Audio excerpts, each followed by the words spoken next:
Susan Washington of Susan Washington Fine Art and Lisa Jones of Throckmorton Jones here.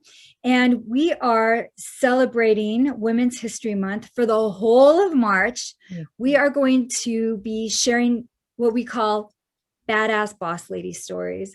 And we're going to be talking about the women who are badass boss ladies and give you an opportunity to share your badass boss lady story in order to win a piece of art from Susan and an accessory from Lisa at Throckmorton Jones. Lisa, I think we met when I saw your feature on Rare Magazine. And yeah. And you reached out. I did. In such a beautiful way. Thank you for that. Thank you. Yeah, your masks were just wonderful. And I saw your video, and it was your video on your website that really the about video.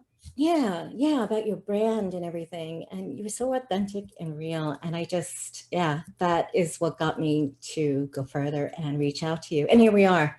And we have that in common. You know, the more I get to know you, the more I realize our come from place is so much in common: history and purpose-driven art and creativity. And I really love that you're have a lot to say about stuff. So I know you're a painter, but tell me a little bit about how you got there. Like, how did you arrive here? Did you always know you wanted to be a painter? Since I was a kid, I've been going to museums and galleries with my dad. I was like 3 and 4 years old. We used to go to MoMA and Guggenheim, and we used to go with my godmother. They were both painters, you know, so I spent a lot of my time going around and looking at art. Then we'd go home. We lived in Bensonhurst, and we had a tatami room in there. And we would paint in there. I was little. I was like 5 years old. But we had origami papers. She would bring me origami papers, and I'd rip them up and put them onto the paintings. And, you know, it's been kind of the same ever since. So for a long time, I've been painting. You have a lot of messaging in your painting. There's so many layers. Did you always know that you had something to say that you wanted to put in your paintings? You know, I had this conversation with somebody the other day about storytelling. And, you know, the visuals of my painting come from, you know, when I was young in New York City, graffiti and, you know, stickers on stuff. And that's the surface I try to capture now. But I had this conversation with somebody, and she said, you know, you're a storyteller. Me? No. But she says, yeah, through your art. And she mentions a story that I told on Instagram about a painting I had just sold. That I had this whole vision of when I was a kid, like 16, going down to the phone booth, which we had then, and calling my boyfriend on the phone. And there was like all these stickers on there and things peeled off and graffiti and everything. But we had the same story. She says, I totally connected with that story. Yeah. And you know, I really like that, you know, a narrative in them. It's going to be about love. It's going to be about strong women, like the painting behind me. And I start from there. You know, the rest comes from it within. It's a conversation with the canvas and what's going on. And so what is your goal? I mean, you paint and you're you do commissions and you do original pieces and you're sold out, and your time is booked up. But why are you doing this? Like, what's the goal? It's first just a really personal thing. You have to paint. It's my temperament. It's how I function. It's just something you must do. But what I paint because I like to connect with people. I'm finding out, you know, because it's all a process that as I move forward, I like to connect with people through these same shared experiences. And I'm enjoying that. And just to create a successful, strong painting that really is true to who I am, but tells a story that other people connect with. Well, that's interesting. What do you consider successful? A successfully composed painting. Yeah, what does that mean? That means that it's working. I mean, paintings take a long time to do. I mean, some of them work out, some I could be working on months for a painting. How do you know And when it's working?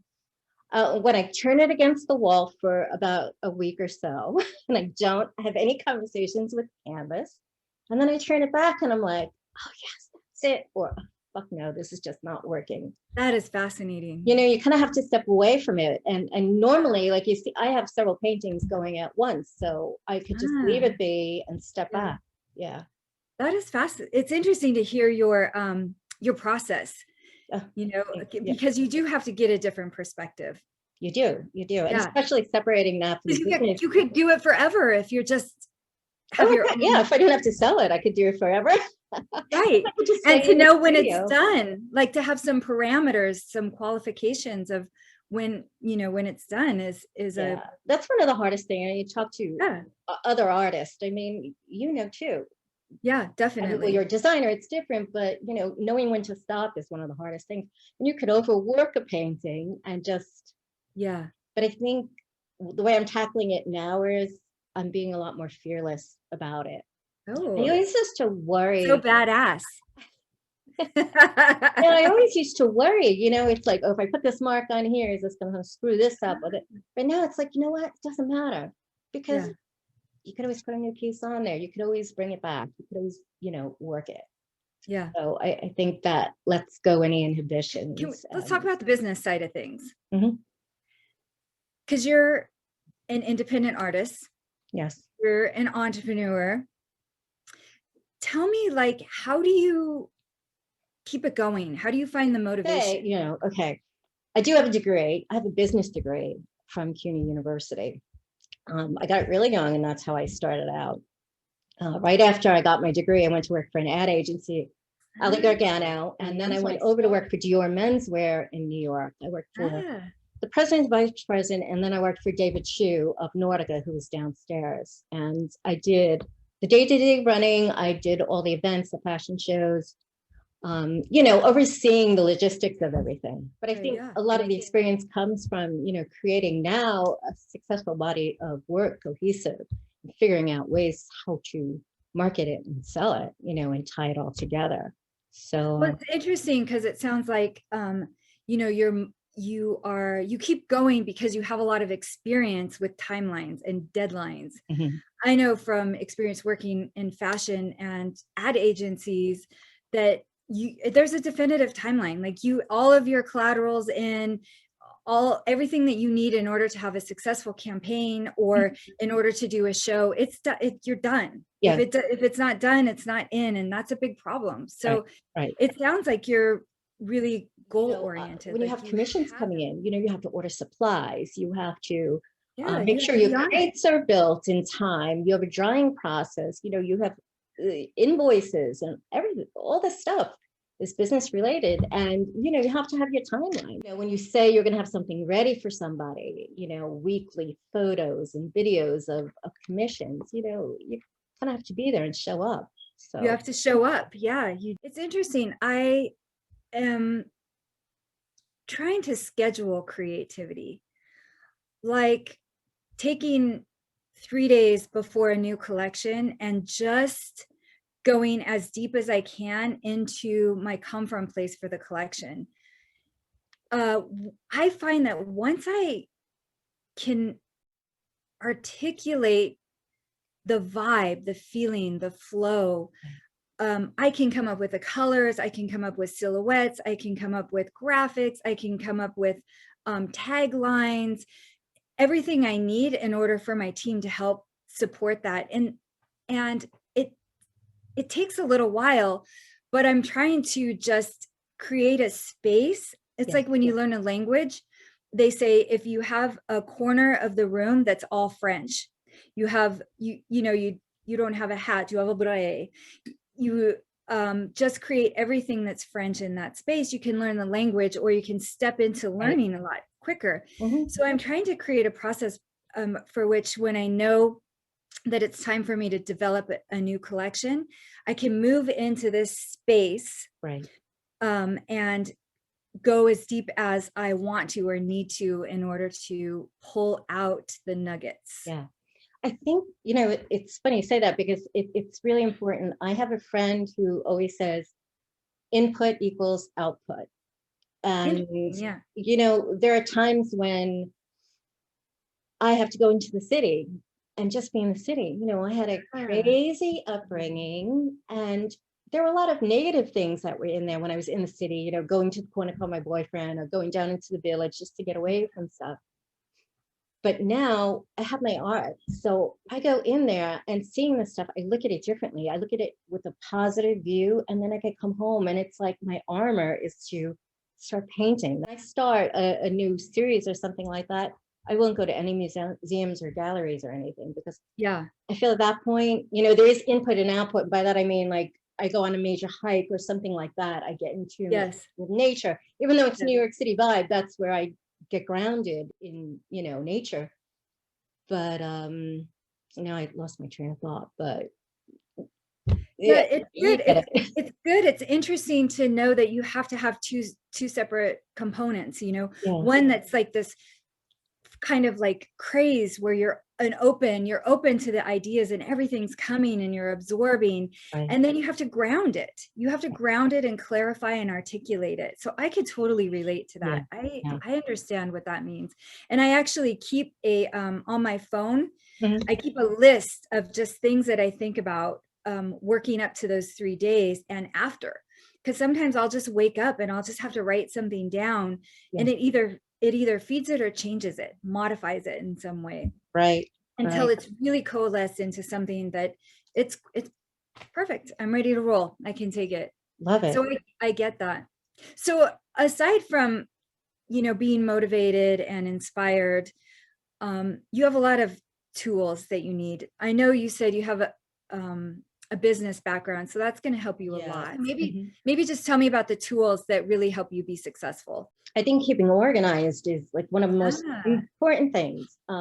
When a painting's done, I have to make sure it's got its D-rings on the back, the sides are all ready to go, it's cataloged. I have a database that I use to catalog all my numbers, my work. So, I could easily find it.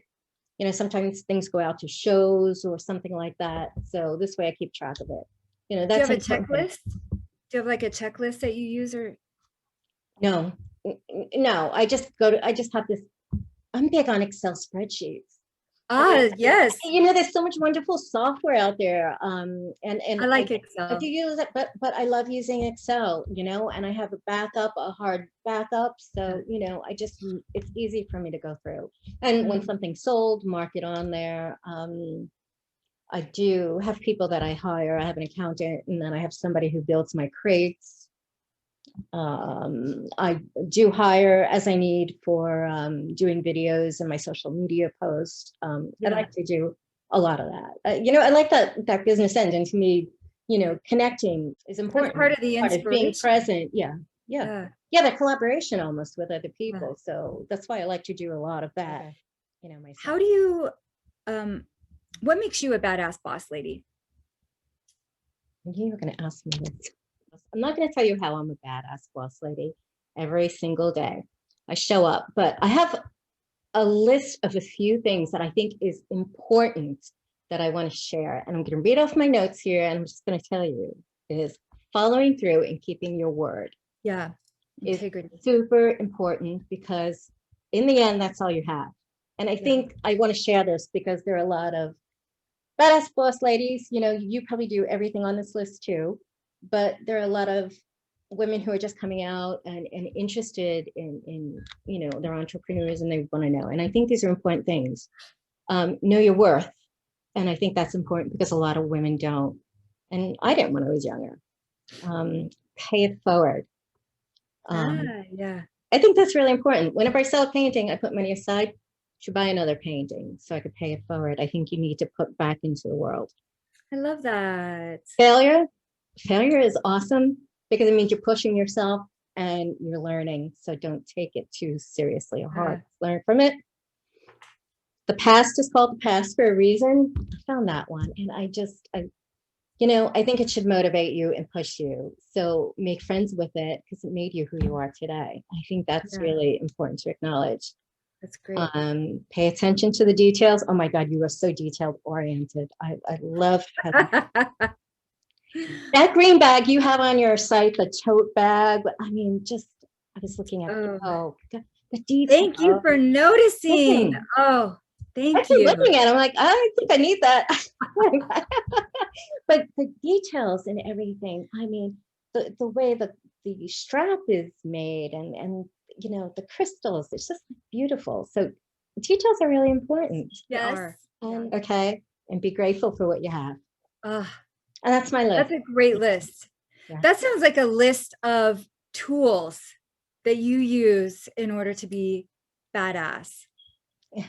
Tools that you use in order to be successful too. Yeah, and I think they should be like goals that you look forward, you know, I mean. Yes, goals. That's drive, great.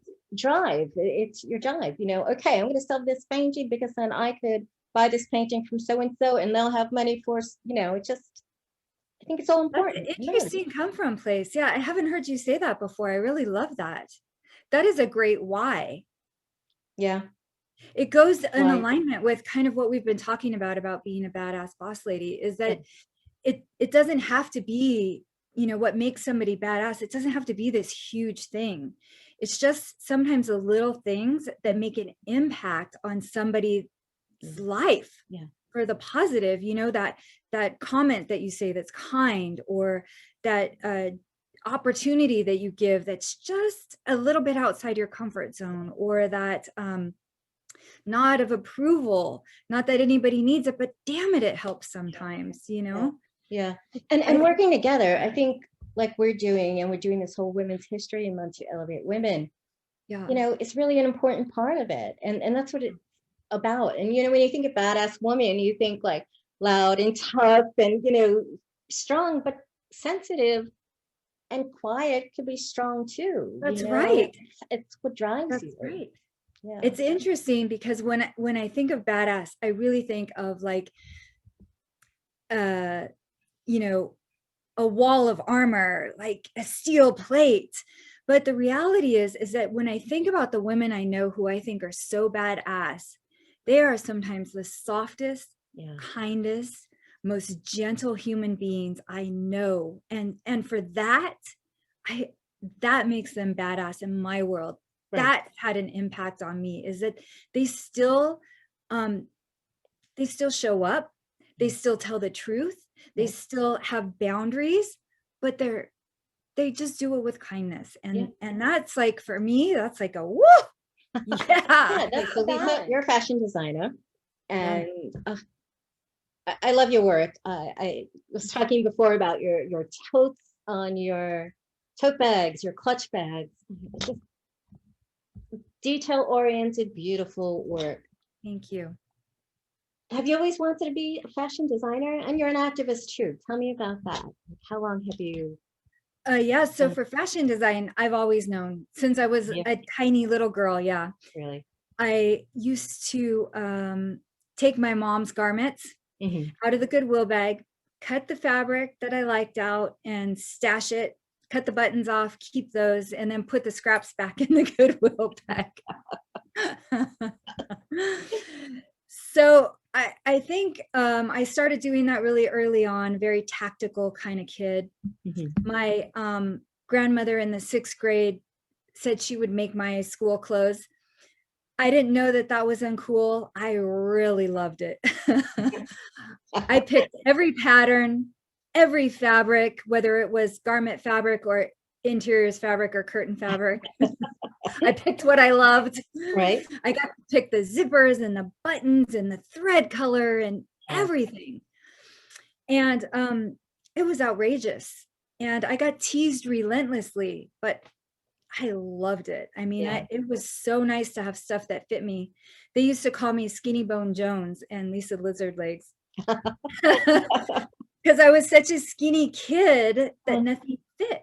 And so it was really awesome to not only just have all the patterns that were, I mean, I thought they were the coolest things since sliced bread, and just to have them fit. So that was great. And always then a leader. Well, yes. Yeah, the kids were brutal. I'll just say that, but I loved it. And, Yeah. I loved that my grandma did that for me. Yeah. And Yeah. it gave me, I Great. think, seeing her sew like all my clothes for the whole year. Wow, really? And seeing her do that, when I got to high school, I was like, I want to take sewing, and I want to do like all my clothes. And so I had this great sewing teacher in high school, and we did a fashion show, and I made like the hardest thing ever. It was this like denim jumpsuit, Wow. and it was really hard to fit, hard to sew. When you first learn, it's always about the manipulation of the fabric and controlling it Mhm. so that you can make it do what you want. And little, you know 14-year-old hands and a machine and yards of denim. But I have to tell you this, we did the show, and after the show we did our local mall, and I was standing watching the rest of the show, and I had two shop owners. One of them was, like the really high end shop in Mhm. the mall, come and ask me where I got the piece that I was making or that I was wearing. And I just felt like, oh yeah, I did it. It's mine. And I just felt really validated. Right, right, right. Yeah. So I come from a family that's like, a lot of creative people, but with a mentality of starving artists and how hard fashion is to break into the fashion industry. So I struggled, I was like, maybe I should be a lawyer or an accountant. And I went to school for computer science when I first started out. Wow. Yeah. Wow. And so I have like this geeky part of me that really loves that kind of stuff. But then ultimately, I ended up going for fashion design and textiles. And the textile side of me fulfills that geekiness, Right. and the fashion design fills my love of garments and empowering garments. So then I went to school, and I ended up after school, I couldn't I couldn't figure out where I wanted to go. So I worked as like this connector, and what I would do is I would go to the fabric houses and the embroidery houses and put together little mini collections, and I take them to the design houses like Guess and Bizu Bizu and Z Cavaricci, and I would present this collection, and I would sell them the fabric and the vendor, so the embroidery and all that stuff. And so I'd get commission off that. Right. But it gave me like an in, because everybody was like, oh, let's see what we're doing now, what technology is out there, what vendors. And so I started out as a sales rep, and I did all kinds. I worked in the mills. I did yarn sales. I did textile surface design. I worked for pattern companies and fabric companies, and I ended up just in the thick of mainstream fashion industry. Right. And I was really disappointed. It wasn't that glamorous, and it was a lot of freaking work. Yeah. Yeah. And it was dirty, I mean, I was flying around to Morocco and South America and Yeah. working with companies in China. And it was just like, I just was overwhelmed by the amount of just waste. Like, we're going to produce 1 million units of this one tank top in one color. And whatever is left, they try to make the best of the numbers, but then it just goes to discounts, and then deeper discounts, and then deeper discounts. And then you try to make it so cheap. And it was just really disheartening. It was just disheartening. And so that's how I kind of came to where I am now, which is looking at doing things on a smaller level. I love the idea of doing custom work, specifically because I know that people are getting exactly what they want, and they're going to have it for lifetime pieces. Okay. Why did you choose to design fashion, and what's your goals, with creating? Good question. I I'm really deeply inspired by people who are in their flow. Like when you see somebody who's just all consumed by the thing that they're doing, whether it's a gymnast or a musician or a painter or somebody that's a speaker.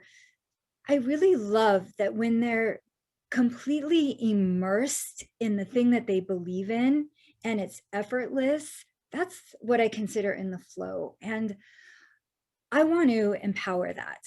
I want to enable that in people's garments. So if there's anything that I could create that enables them to do more of what allows them to be in their flow, that's what I want to do. Yeah, thank you. I try to create pieces that are not only beautiful, but also really functional so that it does enable those kinds of things. Whether you're a mom and you need to run and chase your toddler, or you're breastfeeding, or your kids are in high school and you have a little more liberty, like there's just a different type of movement. Right. But also too, when you're going into a meeting or you're out there, like if I'm doing a gallery talk, if I have something beautiful with me, yes, clutch, I'm gonna have to buy that. It just, you feel it's confident. There is confidence that comes with that. It's special, and it just makes you feel good, and it's empowering too. It is empowering, and especially if it fits you. Yeah. Well, right. There's something really fantastic about just having a piece that you love everything about it. You love the guts, the lining, right? You love the outside, all the details, and you just walk down the street like everything's working. The sea is gonna part for you because you got the right outfit on and it feels good. Yeah, you hear the music in the background. Yeah. Right, and it really does happen. It does. It does. It's amazing. It's empowering. Yeah, so that's really, I do love fashion for that. Right. And part of me always struggled with, fashion is so like gluttonous and selfish, and spending so much money on garments when there's people starving. But sometimes you just need to feel really good, and that enables you to do the things that you do really well. Right. To create opportunities and benefits for other people in other ways in other parts of the world, as well as at home and in your immediate family. Right. You just got to feel good, and sometimes it just takes that. In talking about that, there's another, the price, I mean, we could cut this out if you don't want, but there's a designer that I love from when I was young, Vivienne Westwood. Yeah. And awesome. she talks about, she'll put these items out, they're expensive, they're good made, and she's about, you buy it once. It's not that you have so many. When you're buying something that's quality and has these details and is made to last and has this stuff, you're buying it once. You're not buying a whole bunch of different things, and it's like, that's right. Last. And you just know that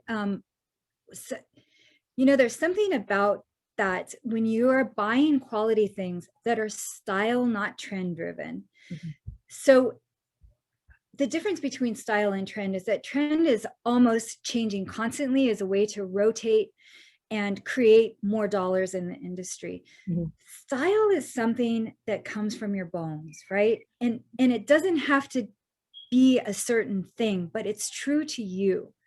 Like, maybe you're a person that just likes a trouser pant, a navy trouser pant. And if you have that thing that you really love, you'll wear it with anything. It doesn't matter. And if you want to wear it with a purple top or an orange top or a floral, or you want to put a muumuu dress over the top of them, that's your style. But when you're true to those things that you love and that feel good on, you envelop yourself in this sense of confidence, and that is style. Yes. That is what true style does. Right. I agree. Because you're expressing yourself, you are fully expressed. And when you're wearing those things that feel so fucking good, you could take on the world. Yeah. Yeah. I mean, you know, the right texture, Empowering. Yeah. the right colors, like you'll be drawn to things. It doesn't suit people to go after stuff that's out there because it's a trend. Like, I don't like wearing yellow. I don't feel good in yellow. I feel good in red, Right. black, and Right. navy. And it works for me, you Yeah. know? Yeah. Yeah. Yeah. And Get so it. Yeah. that style, like I have my things that I like. I don't like hip huggers. They're uncomfortable. I don't have the right body for them. I don't care if they're in style and they look fabulous on everybody else. Yeah. I feel like an idiot when I wear them because everything is like awkward. Right. Yeah. So that's what I'm talking about. You know, for me, that's a difference in style and trend that I don't think people understand. Like if you wear it and you rock it, it doesn't matter what it is. Right.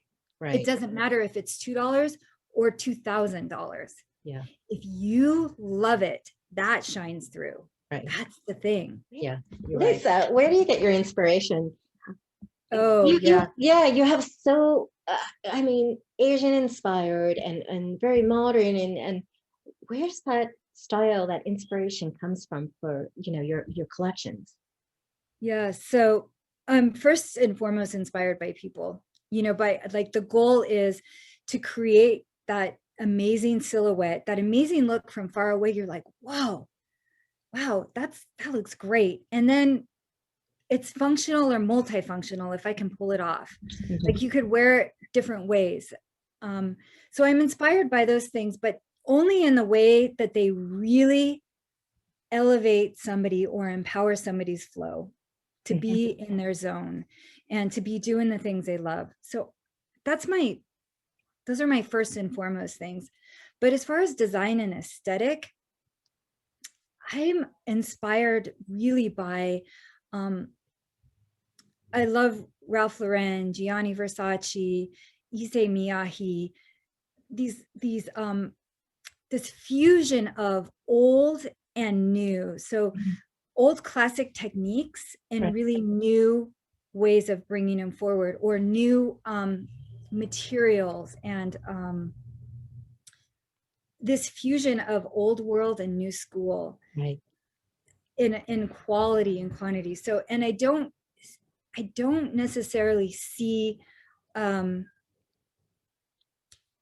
different parts of the world. They kind of fuse together. So, you know, it would be like, hopefully it could fit in anywhere in the world, because it's like this, you know, tailored gypsy, somebody who takes elements of the world, Peruvian knits and wovens, and Japanese motifs, and Chinese tradition, and Laotian textures, you know, a fusion of everything that's out there that's beautiful. Wow. That I think is beautiful. And that we think is beautiful too. Yeah. And they're different. And I think because you pull that together and, you know, you have a love for all these different things. That's what makes your work, I mean, besides, well, there's a lot of other reasons, but really unique. You know, when you look at it, it's not like something you've seen before. You know, it's really authentic and you and original. It's pretty funky, some of it, huh? Yeah. Yeah. I definitely feel like nothing is off limits. Yeah.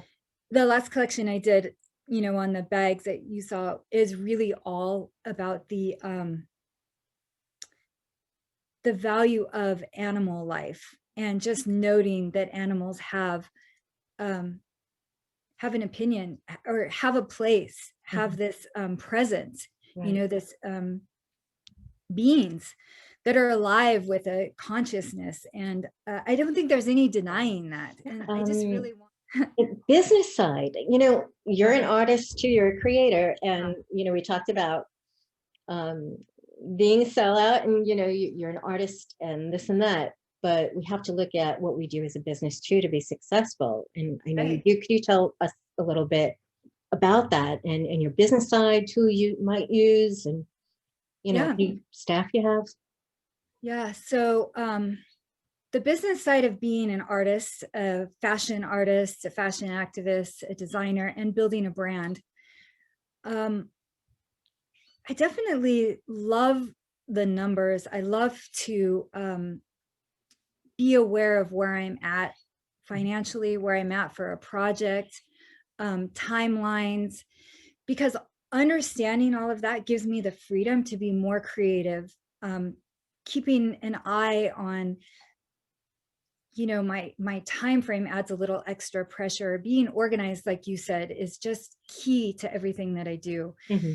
And so my best tips are definitely organization. You want to take as much of the headache out of finding stuff or looking for forms or guessing what somebody wants. You want to take all that guesswork out and just be really organized about it, even as far as like, where's the nail heads? Yeah. Where's the purple thread? Like, I don't want to look all over for it. I want it in one place. Absolutely. Yeah. Takes you out of your flow. Yeah. It allows you to fly. Yeah. So being organized is really important. Also, like you, I couldn't live without Excel. I like to keep, the things I do and say in a good, easy to read format. For me, that's really easy. I couldn't do without my my phone over my computer, because it's really, staying in contact, staying engaged. Good communication, I think, is huge. Like, being a designer and doing custom work, one of the most important things is handling expectations. So if somebody says to me they want a flower, I could guarantee you they are thinking of the flower in their head. Like, they know exactly the kind of flower. So instead of me doing a daffodil and them wanting a rose, you have that really good communication to find out that they really want that rose, that they want a orange rose, not a flower, not some flowers. But it's really kind of being curious about who they are and what they do and specific, and good communication is everything. Yeah, agree. I think. Yeah. And cost sheets, really important. Costing, finding out, where I'm at, how much does it cost? How much is it going to cost them? And knowing, trusting myself also, I think, is a really valuable tool. That instinct and trust, Right. because I really do see people and hear them, and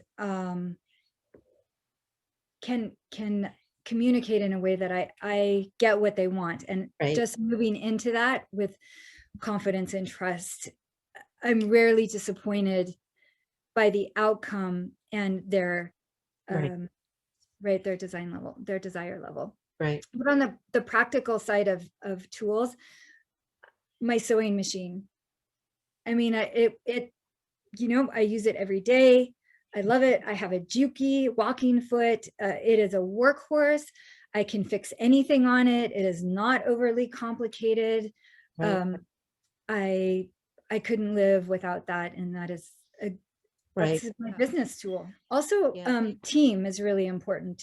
Without team, I can't grow. Like, as an entrepreneur and a small business, you still have to do all the things a big business has to do. You still have to do all your taxes. You have to keep track of all your sales. You have to collect sales tax for everything and then pay it back to the state and the district and the county.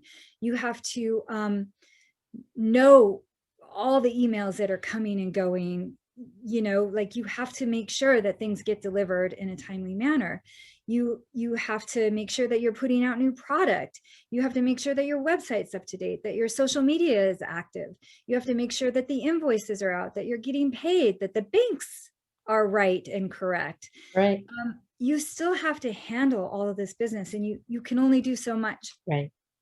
And so the most important thing is team and getting people that you really trust and know. So having a good CPA, having a good bookkeeper, having somebody help you do social media, having having somebody help you, do product assembly, production, all of whatever it is that can help me grow, then I'm definitely, it's important. It's important to have team. So we're doing this for Women's History Month. We're talking Yes. about badass boss ladies, and we're Yes. asking women to step up. So I'm going to ask you, how do you show up, and how are you a badass boss lady? Oh, that's a great question. Well, I think I show up 100%. I think I'm a badass boss lady because I always try to stretch myself and to grow. I try to communicate really well. I am an excellent communicator. I'm a badass boss lady because I do what I say I'm going to do. And if I can't, I renegotiate. Right. I don't leave it. I don't flake it. I'm a badass boss lady because I give myself the opportunity to fail. And I give those around me the opportunity to fail and grow also. Right, right. We have this running list, there's so many similarities we have that, are really important. Yeah, they're key. I mean, I think, you say badass boss lady, or, we're talking badass boss lady. But it's good human being. It's showing up, it's asking for what you need, it's having good boundaries, it's taking responsibility for your life, looking for solutions, not excuses. Yeah. And with all of those things, we're not perfect. Yeah. We're just not perfect. And it's okay. Yeah. And it's okay. Yeah. And it's okay to do what you do until you know better, and then you do better. So stay tuned. Follow us on Instagram, Susan Washington Art and Throckmorton Jones, and we will give you all the details on how to enter our giveaway and how to nominate somebody. Susan, do you have anything to add? No, but just follow us because we're going to have some badass boss lady stories to inspire and elevate. Yes. And follow us.